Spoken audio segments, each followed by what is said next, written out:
Hi friends, Tamil Masala channel subscribe பண்ணுங்க video update தெரிஞ்சுக்க bell ஐகானை பிரஸ் பண்ணிக்கோங்க friends. France, India vs Australia final test. India 622 ரன்னில் declare பண்ணாங்க. Today மூன்றாவது நாளை ப்ளே செய்த அல்லசில் அணியான ஆஸ்திரேலியா ஒவ்வொரு பேட்ஸ்மேனும் இந்திய ஃபாஸ்ட் பவுலரை பிக்கப் பண்ணி ஃப்ரெஷ்ஷா ப்ளே பண்ணாங்க. பட் ஒரு சின்ன உதாரணம் சொல்லிட்டு மேட்சை கன்டினியூ பண்ணலாம் ஃப்ரெண்ட்ஸ். நாம எல்லாரும் என்ன ஒர்க் பார்த்துக்கிட்டு இருந்தாலும் நம்ம ஹார்ட் தலைவி சன்னி லியோன் ஹார்ட்டா வந்தாங்கன்னா எல்லா வேலையும் மறந்துட்டு டபக்குன்னு குளிக்குள்ள விழுந்துருவோம் ஃப்ரெண்ட்ஸ்.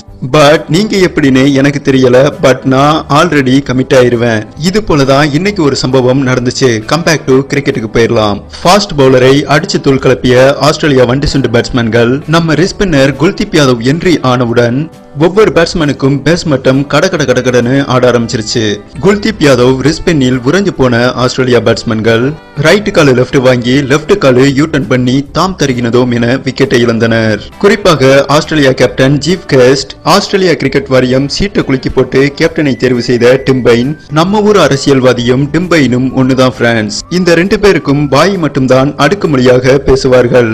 செயலை பார்த்தோம்னா நடுவுல கொஞ்சம் பக்கத்தில் காணும் என்பதை போலதான் இருக்கும். டுடே மேட்சில் மாணிக் பாட்ஷா டிம்பைனுக்கு குல்தீப் ரிஸ்பின்னை எந்த டைரக்ஷனில் வருவது என்று அறியாமல் கச்சக் மச்சக் மொச்சக்னு விக்கெட்டை இழந்தார் ஃப்ரெண்ட்ஸ். டிம்பைன் கண்ணை மூடி கண்ணை துறக்கிறதுக்குள்ள ஸ்டிக்க தனியா தூக்கிட்டு போயிருச்சு. தற்போது வரை ஆஸ்திரேலியா 6 விக்கெட் இழப்பிற்கு 236 ரன்கள் எடுத்துள்ளனர். டுமாரோ போதிய வெளிச்சம் இல்லாமல் மேட்சை லாக் பண்ணி வச்சிருக்காங்க ஃப்ரெண்ட்ஸ். கிட்டத்தட்ட இன்னைக்கு மேட்ச் கோவிந்தா.